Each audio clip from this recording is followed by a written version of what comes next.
Should I get the chat up for this video? Oh, is this like a chat type video? What do you guys think? Is this a chat type video?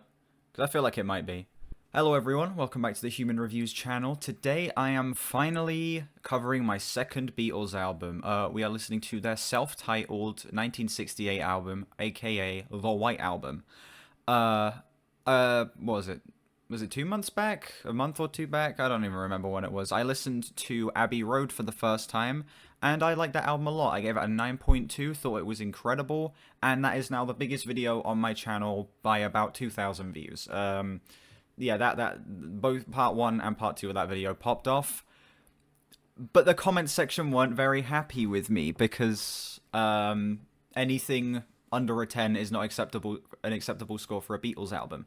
So I'm going back in, listening to another one of their albums, and seeing if I like it more or less. This album came out in 1968. It is 30 songs, an hour and a half.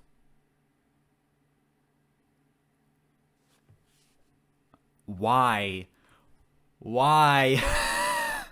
Listen, I listen to Swans, okay? I listen to, like, To Be Kind, and The Seer, and The Glowing Man, and The Beggar, and soundtracks, like 2-hour-plus albums. But that's because the type of music Swans makes is specifically designed to be put in an album that is long as hell.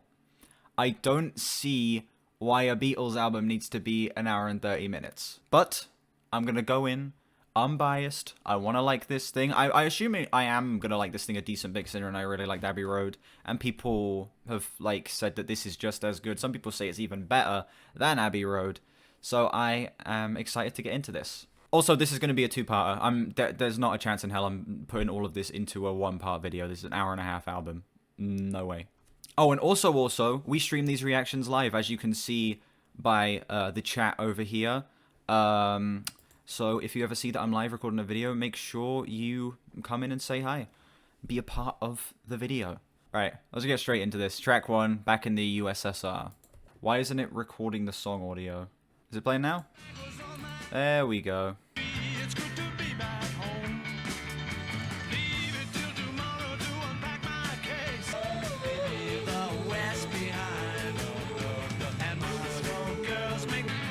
I think I've heard this song before. I'm pretty sure I have, at least. It's a pretty energetic way to start the album. I think this honestly like a really interesting way to kick things off with, you know, it being so high energy and so in your face. I'm not in love with it. In my Abbey Road video, I said I wasn't crazy on Come Together. That song's grown on me a lot. I think it's a great opener for that album. But this, I don't really think it's as strong of an opener as Come Together is. Do what together? Yeah.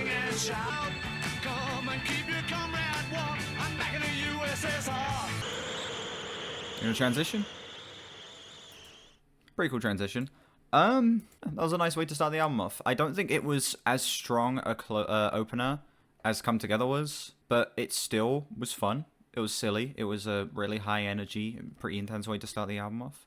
Not intense, but like pretty engaging way to start the album off, I'll say. No clue what they're talking. He's talking about being like in the U.S.S.R. or something. It might be a reference to like some like post-war stuff. I don't even know. I just like the sound of the song. I think it's a fun little way to start the album off, and it has me intrigued. To give it like a flat 8. Chat is on their chat is trying to rage bait right now. Next track we have Dear Prudence.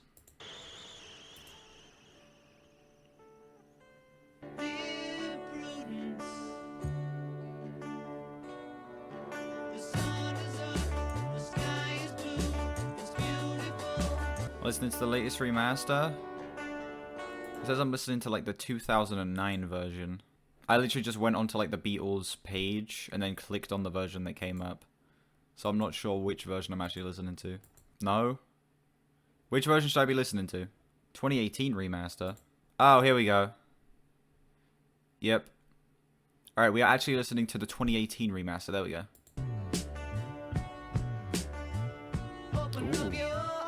Bassline is amazing.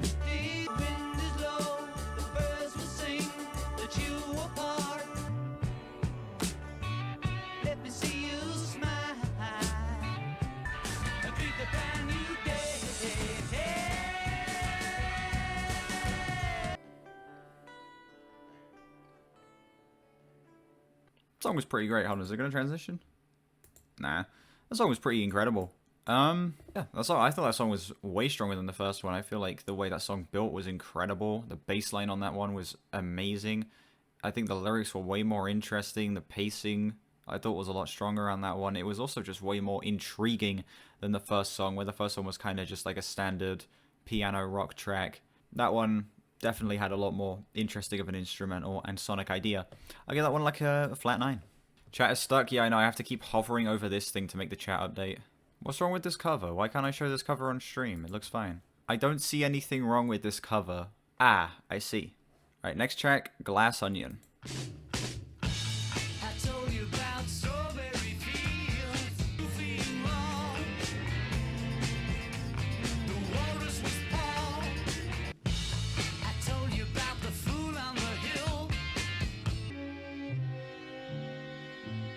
Lyrics of the Beatles songs references? Yeah, that's what I was gonna say.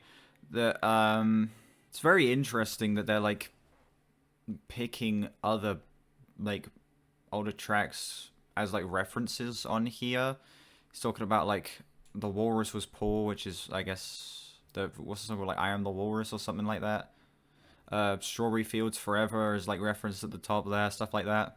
I mean, I don't get what the song's talking about. He's just sort of saying, hey, I wrote this song. I wrote this song. I also wrote this song. I have legit no clue what he's talking about in these freaking lyrics, except for the fact that they are indeed older tracks. They mess with the people that dissect their lyrics and make up conspiracies. Oh, I see. Lennon said he wanted to confuse people. Okay. That makes sense. It's because I wasn't born in 1940. Exactly. If I was born in 1940, I would understand this easily. But no, I was born 60 years. I was born over 60 years too late to be able to understand this song. The song was actually honestly pretty good instrumentally. For as much as I don't care for the lyrics on that one, the instrumental was still interesting enough that I would probably return to it from time to time if it like came up on my like songs on shuffle or something like that. But probably not one I'd like intentionally go back and re-listen to a bunch. Yeah, that one another flat 8. Next track, Obladi Oblada. Nope, I just played Glass Onion. Oops. Song has a lot of streams.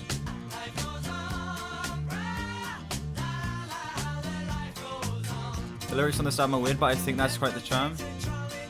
I could see that, yeah. Is that Yoko doing backing vocals?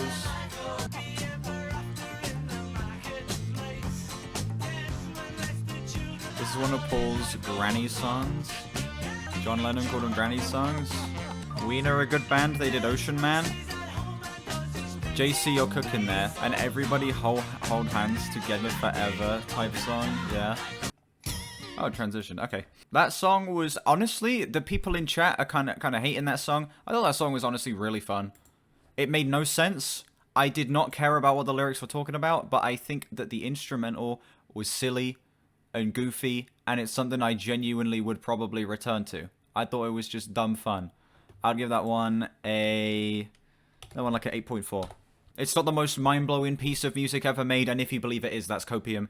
But yeah, it was just fun. It was just something a little silly. Next track, we have Wild Honey Pie, which looks like it's just like a little interlude.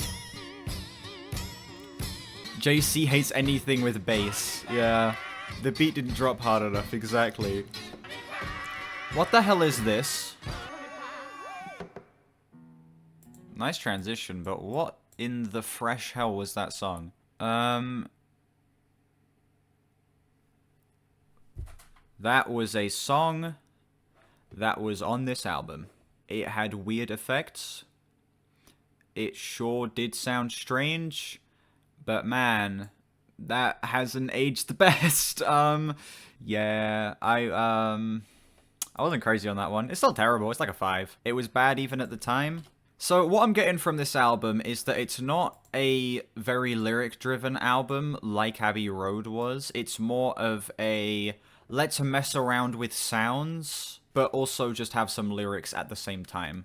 That's what I'm getting from the that's what I'm getting from this album. Next track, we have the continuing story of Bungalow Bill.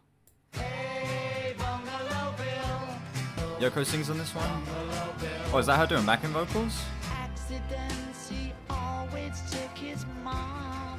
Hey, Bungalow Bill, what did you kill? Bungalow Bill, hey, what did you kill? What the hell is the structure of this song? That will get you flamed right there, JC. The Beatles fans will be after you this time, not me. JC demands that that comment makes it in the video. Nice of them to give themselves a round of applause at the end of that song. That song was, honestly, people in the chat, they'd be complaining that Yoko was on that song and that her vocals aren't great. But I think that her voice actually was pretty good. She was doing some backing vocals there, and then she had one or two lines where she was doing like lead vocals. She sounded nice on that track. This album is literally just seems like it's dumb fun experiments rather than them trying to make actual statements as songs.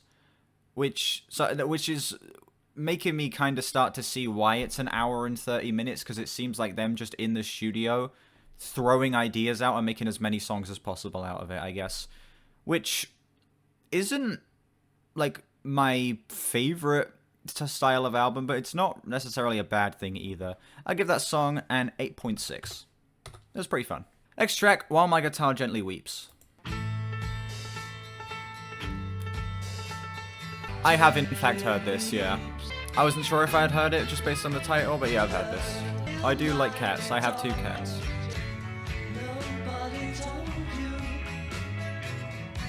Oh my god. Oasis completely riffed off that melody in one of their songs. The song where he says something along the lines of, I want you to know I've got my mind made up now. She's electric. God, I forgot how bad this album was mixed. And I want you to know I got my mind made up now. So if I go back to the Beatles song... I don't know how someone controlled you. Okay, it's not a complete rip-off, but it sounds very similar. JC's making enemies with everyone today. Lead guitar by Eric Clapton, huh? That's pretty cool. Do I have a guitar? I own one. I can't play it, but I own one. Ringo over George over Paul over John. I'm gonna be honest, I don't have a favorite Beatle. It's not Cap. Ringo is the best Beatle. Listen, as a drummer myself, saying Ringo is the best drummer of all time is borderline delusional. It's borderline delusional. Ringo is not the best of all time. He's good, but remove him from the Beatles. If he wasn't in the Beatles, but he was in another band that wasn't the Beatles, he wouldn't be listed as the best of all time. He would be... No, not a single person on the planet would call Ringo Starr the best drummer of all time had he not been in the Beatles. Had he been in like a different 60s band. Because I want to know by what metric is he the best. He's not the best in technicality. Nowhere near the best in technicality. He's good, but like, he's very basic. He's not the best when it comes to playing along with songs. Sure, he can keep a steady beat. He's in time. He has some creative stuff he does, but there are way more creative drummers out there in terms of like playing along to songs. I'm just saying, remove the fact that he was in the Beatles. He wouldn't be considered the best. He wouldn't even be considered in like the top 100. I've seen videos of people like, I'll be scrolling through like Instagram Reels or something, and I'll see a video of like living proof of why Ringo is the best drummer ever, and he's just playing a straightforward rock beat 2 and 4, and it's like, really? He has some like cool stuff that he does, but you're just showing me him playing the generic 2 and 4 rock beat. You gotta give me better convincing than that. The song was pretty fantastic, I can't lie. That was probably my favorite so far. I'd give it a 9.3. I think that was the most unique, the most enjoyable. I think it was the one that is the most memorable so far. I think that the writing on this one captivated the most, even though I don't even know what the hell they're talking about. I think there's just tons of interesting lines in here. I feel like the band is so locked in on this one. Apparently, like, Eric Clapton is playing, like, lead guitar on this song or something. The song was pretty great. Get that one a 9.3. Ringo isn't even the best drummer in the Beatles. That's so funny. Next track, Happiness is a Warm Gun, which I have been sent in on a stream before, so I have, in fact, heard this song. She's not a girl. The drum they had before Ringo was better, apparently. Damn. The drum before Ringo was not good, which is why he got replaced by Ringo. Damn. Going bang, bang, shoot, shoot in the background of, like, a Beatles song is the most Beatles thing ever. It's so silly, but it's, like, the most Beatles thing ever to just have him go bang, bang, shoot, shoot in the background.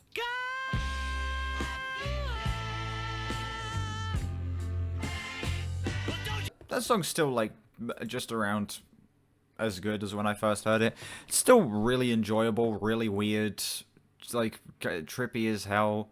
I think the vocals on that one are probably the strongest they've been on the album up to this point. The bang bang shoot shoot thing in the background is a little like, okay, yeah, I get it. But besides that, I think this song is pretty enjoyable. Give that one an 8.8. Next track, Martha, My Dear.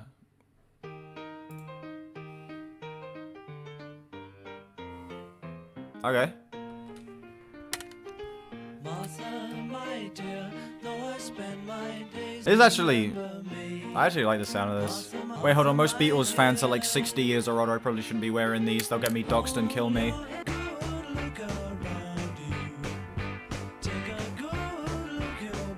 This album's okay so far, but nothing captivating. Isn't this supposed to be their experimental record? Yes, this album so far has just kind of been confirming, I think, what I said earlier, where it's just kind of them throwing out as many ideas as possible and just trying to have fun and make as many songs as they possibly can. So far, the results have been pretty good so far. I have been really enjoying this album, but it doesn't have that same level of, like, specialness that I feel like Abbey Road has, where when I listened to that album, I was like, yeah, this is, like, actually I can see why this is regarded as such an important album, whereas this is just kind of them having fun, which is fine. Not every album needs to be their masterpiece. I don't know, just coming to this after Abbey Road is just, I don't know, it's not disappointing necessarily, it's just like, oh, okay, this is fine. Again, this album, while it isn't blowing me away, it's just a collection of really solid, fun little tracks. I don't know, that one... It was sweet. It was a little silly. The instrumental was like honestly like just really cute. I just thought that one was like a sweet, fun little track. Nothing I'm gonna like rush to return to or anything, but like, yeah, I don't know. It was fun. Like a 8.4. Next track, I'm So Tired. I'm so tired of putting you on, but it's no joke. It's doing me harm, you know I can't mind. I'm so tired. He was such a stupid git. The hell was that at the end? Yeah, that song was, again, nothing incredible, but it was fun. He's like talking about being really tired or something. He needs like a peace of mind from like all of this work that he's doing or something like that. I'm not paying much attention to the lyrics. I'm literally only paying attention to the instrumental at this point because it seems like the lyrics are just kind of there just to be there.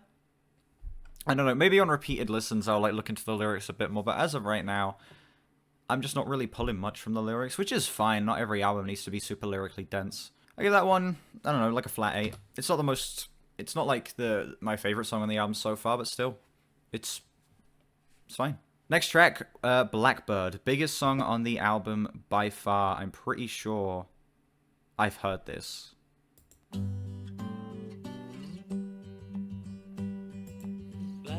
Never mind, I don't think I've actually heard this. Blackbird singing in the dead of night.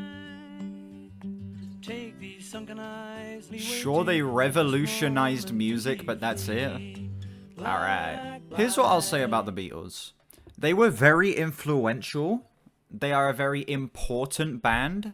But I feel like there are artists that have since, like, come out that have just ventured further and done things that I just find more impressive with music.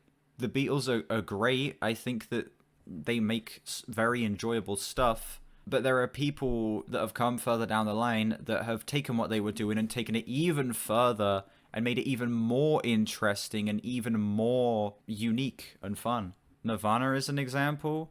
Nirvana and the Beatles are very different bands, but sure, Nirvana literally were the life and death of an entire genre. It's legit. It's only because the Beatles are this old that I think they are held up at that next level. You know what I'm saying? That is true, Paula said. That is one thing I will give the Beatles. Copy and paste my thoughts on the previous songs and stick it onto that one. That one's like an 8.5. Again, it's not the most impressive or mind-blowing thing in the world. It's just simple, really well performed, and that's it. It's very simple, very well performed, and sometimes that's all you need to make a good song. 8.5. When the Queen died, it happened 3 days before your birthday? Wow. That's crazy. Next track, Piggies.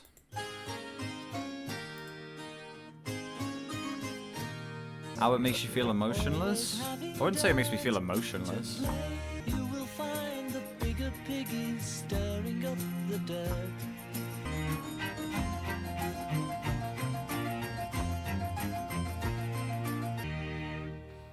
One more time. Man, speaking about this album is difficult because my thoughts on every song are the same. That one's like a high 7 because I wouldn't really see myself returning to that in any situation. It's like a 7.8. I guess that one was trying to have some kind of like message where it's saying like, oh look at these piggies living their piggy lives. I guess it's a comment on people being greedy and stuff like that, which actually is an interesting lyrical theme for once, but the instrumental just kind of didn't really do much for me on that. I don't know. It was still good, but it didn't make me really want to return to it that much. It was like a 7.8. This album, man, it's really good so far, but there's not really been much to talk about. Every song has just kind of been like the same thing. Next track, Rocky Raccoon. Wow, is that a Marvel reference? Song being not returnable. It's not that like I would like refuse to return to it. It's not like I would skip it, but it's not something I would want to like have on my liked songs, if that makes sense, because it's not something I would like choose to return to. Not as much to talk about as Abbey Road, exactly. Rocket Raccoon was named after this. Her name was McGill, and she called herself Lil. Great vocal melody. It's English artist trying out Western sounds. Makes it listenable for you. More of a dated album. Yeah, this feels very 60s, where I could see a lot more of the influence going further on Abbey Road, and especially like how great the production was and stuff like that. This definitely feels like it is a 60s album, like definitive of that time period. You know what I'm saying? Whereas Abbey Road feels like it's a little bit more like ahead of its time. Ringo or John Dalmayan, they're not comparable, but as of who I prefer, I'll say John Dalmayan. Think about it like this. Ringo Starr is a 60s rock drummer, whereas John Dalmayan is a 90s metal drummer. Entirely different styles. Ringo would have been influenced by like 40s like jazz stuff and 50s early rock and roll. John Dalmayan is being influenced by Metallica. It's entirely different things. They aren't comparable. There are albums longer than this that have a better structure than this. I agree. This album does feel a little scattershot. It's lacking in structure. Yeah, it just kind of feels like here's one song, here's another song, here's another song, here's another song. Sure, some of them transition into each other, but there isn't a thematic through line, which again is fine. This album doesn't need to be the most cohesive thing ever, but I just kind of wish there was a little more like structure to the album itself. It does just feel like an assortment of songs that could be put in random order, whereas like Abbey Road, I feel like it was like put in order.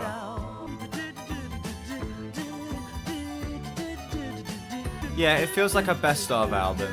Exactly what you like about it? That's entirely fair. Again, I'm not saying it's a bad thing necessarily, but it does make for a bit of a disjointed listen.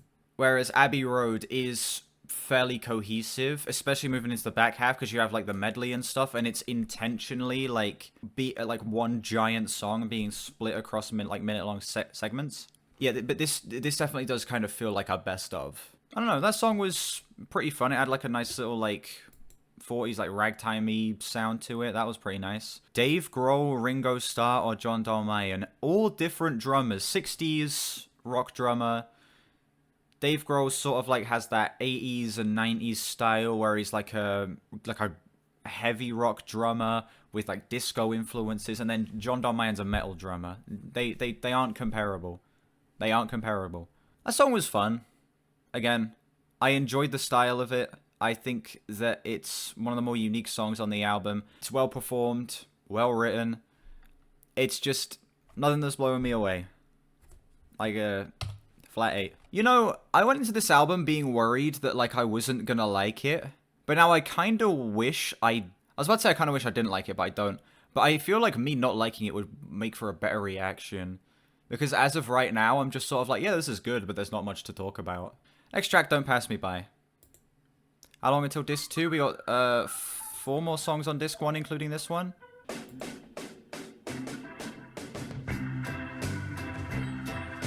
Does it mean you don't love me anymore? I did know that, Eddie. There's a massive meme about that, isn't there? Multiple drum tracks on this one are kind of cool. All is Dead reference, yeah.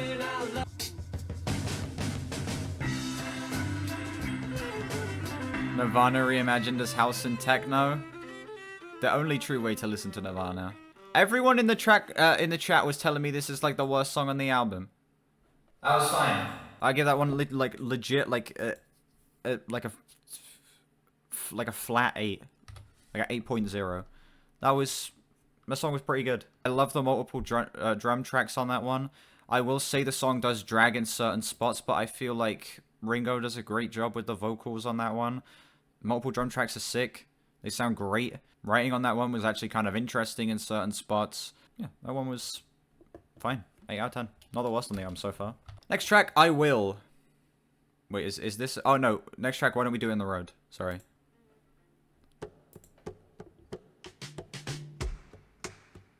Why don't we do it in the road? Why don't we do it in the road? He's talking about the Abbey Road cover. Why don't we do it in the road? So we've reached like the minute-long songs portion of the album. We got like... Oh, there's only 2 like minute-long songs in a row.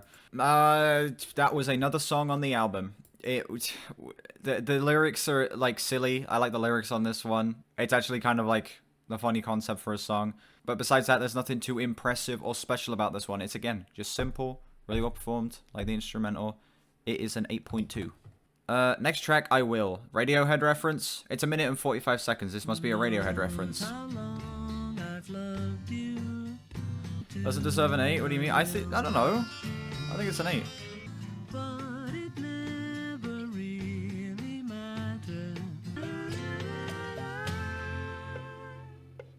Just like the Radiohead song I Will, that one was kind of mid. I'm feeling like a 6 on that one. That one just kind of didn't really do much for me. It was just kind of in one ear out the other. Whereas the other ones, I feel like they're still decently catchy. Still pretty enjoyable. That one, legit, that song just kind of happened. Next track, Julia. Half of what I say is meaningless. True! Julia's your favorite Beatles song. It's a beautiful tribute to John's mother, so peaceful. The song is single-handedly inspired the late Elliott Smith. Julia, morning moon, touch me, Julia.